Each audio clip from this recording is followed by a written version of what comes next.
پشتی خباتێکە درێژ بەردۆزا کوردی و ڕێبازا کوردایەتیە ڕێبازا بارزانیە نەمر و پێشمەرگایەتیەدا ڕۆژا 11 چلەیە 2018 تەکۆشەر و ئەفسەرێکی دنج پێشمەرگەیە لەشکەری ڕۆژ بخویناخوا خاکا کوردستانە پیرۆز ئافدا دەماش ئەرکێخوا ڤەدگەریە ماڵاخوا لە نیشتەگەهێن دومیز 2004 یین سەر بە پارێزگەها دهۆکێڤە دێبویەرەکە ترافیکێدا لەسەر ریاد ناوبەرا دهۆک و زاخۆدا لە هەرێما کوردستانê پێشمەرگەیە لەشکەری ڕۆژ شەهید مولازم ئەوەل فخرەدین حسێن ژیانە خۆش دەستدا و شەهید بوو درۆژەکەوەکە ئیرۆدا 12 چلەیە 2018 بمەراسیمەکە هێژا کۆتێدا ئەفسەر و پێشمەرگەیەن لەشکەری ڕۆژ پێشمەرگەیەن کوردستانê بە بەشداریەکە جەماوەریە بەرفرە ئامادەبوونا کادر و سەرکردەیەن پارتیا دەموقراتا کوردستان سووریا هەژمارەك سەرکردەیەن سیاسیەن ئەنەکەسێ و کادرên پلە بلند yên پارتیا دەموقراتا کوردستانê li Duhokê merasîmên xatirxwestina şehîdê pêşmergeyê roj مولازم ئەوەل فخرەدین حسێن ji pêş nexweşxaneya bizîşkî dadî li Duhokê dest pê kir bi merasîmeke hêja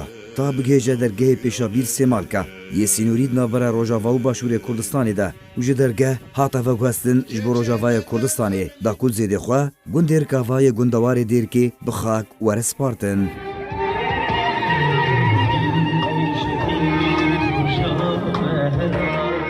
خەباتکارê Kurd pêşmerge şehîd Fexreddîn Hesên sala 1977 tevlî partî ku îro bi PDKSê naskiriye bûye kar û xebata xwe bi behwarî viyaneke bihêz di nav revên PDKSê de dikir piraniya temenê xwe ê xistet xizmeta doza Kurdî û partî û rêbaza Barzanî de sala 1991 tevlî hêzên pêşmerge li Herêma Kurdistanê bû piştî 5 salan li dema seredanekê de bo mala xwe li gel hejmarek hevalên xwe yên pêşmerge li gundê Rikavayê gundewarê Dêrkê bi sedema tevlîbûnê di nav refên pêşmerge de sala 1995 jalî rejima Sûriyê ve hate girtin ji bo zindana Seydnaya ya gundewarê Şama paytexta Sûriyê hate veguhestin di zindana Seydnaya de rastî gelek fişar û eşkence û lêdan û binpêkirinan hat bi 15 salan hata sizadan lê ji ber mêranî û riştbûna wî li ser redkirina gelek tometên bê ser û ber ku rejimê existibû di stûyê wî de piştî nêzî 2 salan serbest hata berdan lê her dem û demekê rastîgirtin û eşkence û lêkolînan dihat bi taybet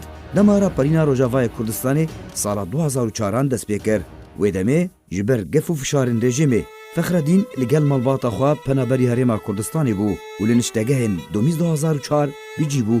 di sala 2012 de pêşmergeyê leşkerê roj li ser destê Serok Barzanî hata damezrandin careke din Fexreddîn tevlî hêzên pêşmerge bû wekû efserekî leşkerê roj bi pileya Mulazim Ewel cihê xwe di hêza duan de ya pêşmergeyên leşkerê roj girt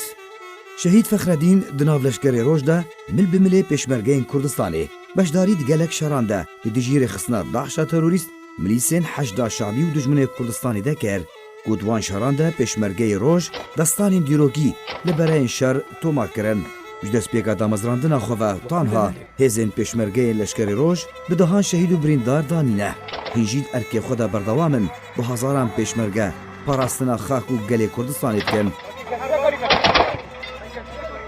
pêşmerge û xebatkarê Kurd Fexreddîn Hesên ku bavê zor û naskiriye ji malbateke kurdperwer niştimaniye endamê encûmena herêmî ya PDKSê bû piştre wekû endamê encûmena şax li nav rêxistina domîz ya PDKSê de cihê xwe digirt Fexreddîn Hesên bavê zor û ji dayikbûyê gundê Rikavayê gundewarê Dêrkê ye zewicî bû bavê heft zarokan e Elî Umar